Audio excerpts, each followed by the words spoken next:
released over 30 billion shillings in capitation for the third 2024 academic year for students in higher learning institutions.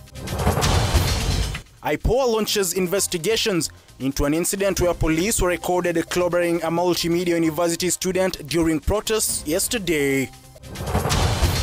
Transport Cabinet Secretary Davis Churchill defends the increase in the road maintenance levy by 7 shillings to make up for inflation and match the real-time value.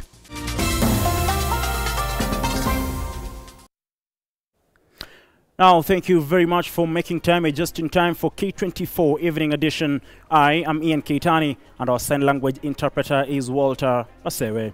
We begin with matters education, and amid the ongoing uproar over the new university funding model that has been receiving resistance from students and Kenyans in general, a committee has been formed to rationalize the funding. Now, 2 other bills will be introduced to address the issue of funding and scholarships in institutions of higher learning, as Bentura Komboka now tells us. The Ministry of Education has released over 30 billion shillings in capitation for the third 2024 academic year for students in higher learning. This follows a revelation that over 14,000 new students have failed to report to universities. Capitation, Mr. Speaker, is disbursed on a monthly basis. The capitation disbursed for this academic year for continuing students in our universities is 3.8 billion, which is for the month of July and August 2024. A total of 28 billion shillings has been disbursed as scholarships for first-year students under the student-centered funding model, and a further 5.8 billion has been disbursed by the Higher Education Loans Board for student loans.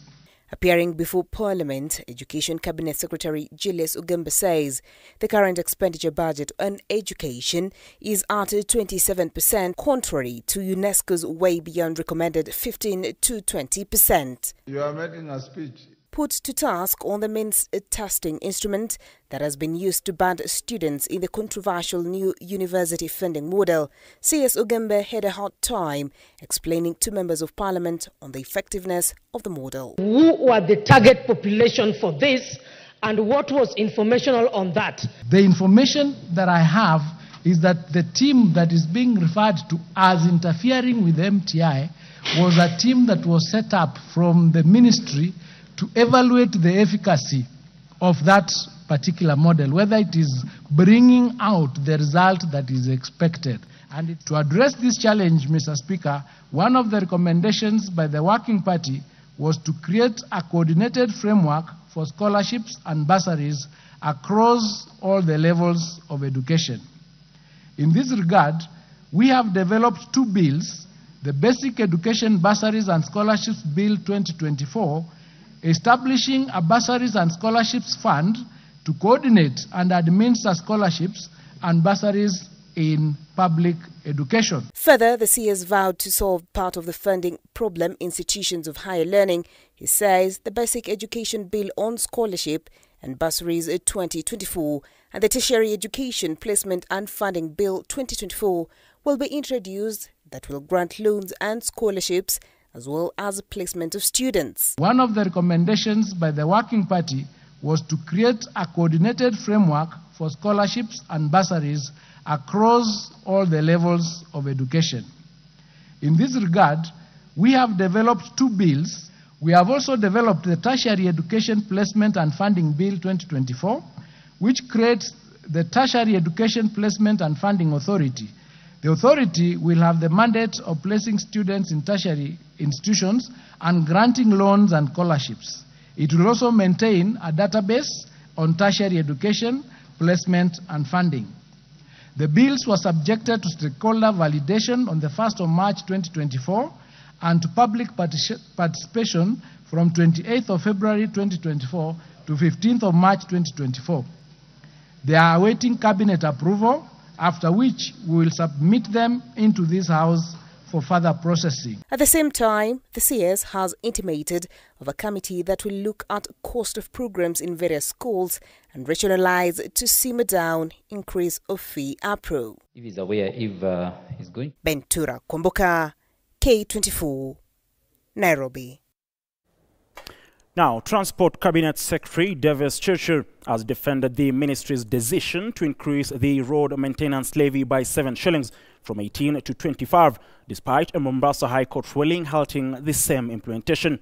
Now, in late August, now speaking when he appeared before the Senate to answer questions fielded by senators, Churchill argued that the increase was enacted since the levy had stagnated at 18 shillings for the past 8 years.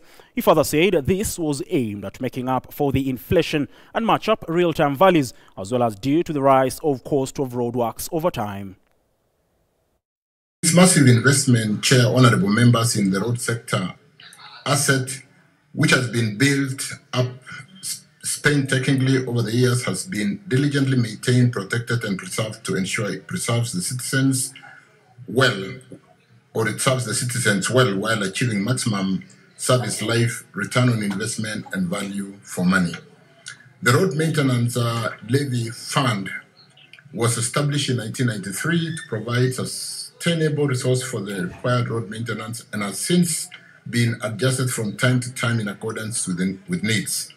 The last adjustment was in 2016, the year 2016, 8 years ago, when the fuel levy was set at 18 shillings per litre. However, by 2024, an unsustainably large financing gap had emerged between the cost of essential road maintenance and the resource collected from the levy, from the 18 shillings levy. By way of example, honourable chair members, from the 2024-25 financial year, the cost of essential road maintenance activities for national roads is Kenya shillings 157 billion.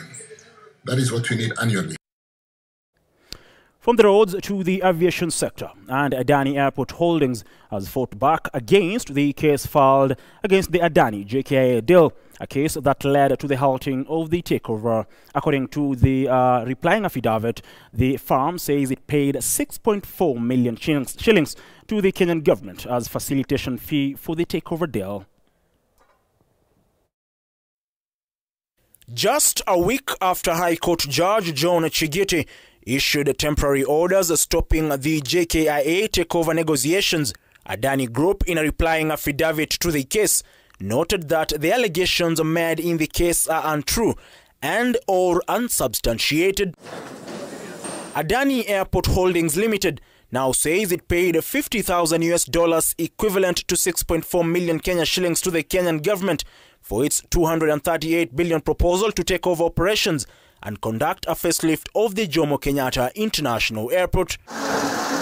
In the affidavit, the company attached a letter sent to them by the Kenya Airports Authority Managing Director Henry Ogoye in regards to the payment of the facilitation fee, with the letter copied to the then CS for Transport Kipchumba Murkomen, his PS Mohamed Dogar, former Attorney General Justin Bere Muturi, Treasury PS Chris Kipto, and the Public-Private Partnership Directorate's Director General Christopher Kirigwa. According to the court papers seen by K24 TV, the company says that both parties have not yet signed any agreement and that the project is still in its review stage as due diligence is being conducted. The firm says it decided to submit a proposal to the Kenyan government through the Kenya Airports Authority after consistent reports on local newspapers regarding the sorry and dilapidated infrastructure of the iconic facility between 2018 and 2023. The said proposal was received by the Kenya Airports Authority on the 1st of March 2024,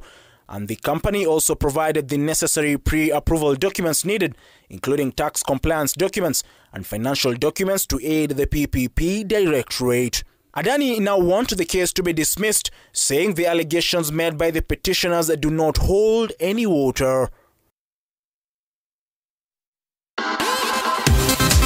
K24 Sports News, powered by Mozart Bet.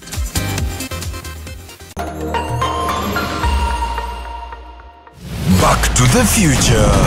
The future is simulate. Bet smarter. Win faster now. Be a winner. Let's talk matters of sports, and President William Ruto has officially